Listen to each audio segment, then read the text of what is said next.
নমস্কার। মফস্বলের মেয়ে মিনু। বিয়ে হয়েছিল মফস্বলেই। শ্বশুরবাড়ি থেকে বরের চাকরির সূত্রে বাইরের দেশে যেতে হয়েছিল। শাশুড়ি মা যাওয়ার সময় বলে দিয়েছিল ছেলে কী কী খেতে ভালোবাসে, তার মধ্যে লাল শাকের পোস্ত।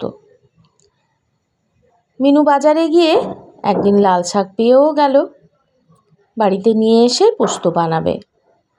শাশুড়ি মা যাওয়ার সময় পোস্তও দিয়ে দিয়েছিলেন। সেই সব মিনুদের জন্য আজকে আমার এই লাল শাকের পোস্তর রেসিপি। চলুন শেয়ার করে নিই। প্রথমে শাকটা কেটে রেখেছি। তারপর আলুটা কেটে ধুয়ে এই যে তেলের মধ্যে 5 ফোড়ন দিয়ে কাঁচা লঙ্কা দিয়ে আলুটা ভালো করে ভেজে নিতে হবে।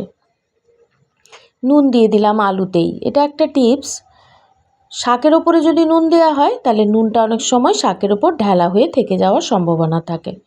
যদি আলুতে দেওয়া হয় তাহলে সেই সম্ভাবনাটাও থাকে না, আর শাকের মধ্যে ভালোভাবে নুনটা মিশেও যায়। আমরা যারা অনেক দিন ধরে রান্নাবান্না করছি তারা এটা জানি, কিন্তু যারা একেবারে নতুন, মিনুর মতো যারা, তাদের খুব অসুবিধে। এটা জানা থাকলে সুবিধে নতুন রাঁধুনিদের। এইবার শাকের জলেই আলুটা সেদ্ধ হয়ে যাবে। ঢাকা দিয়ে রান্না করব। আলুটা সেদ্ধ হয়েই গিয়েছে।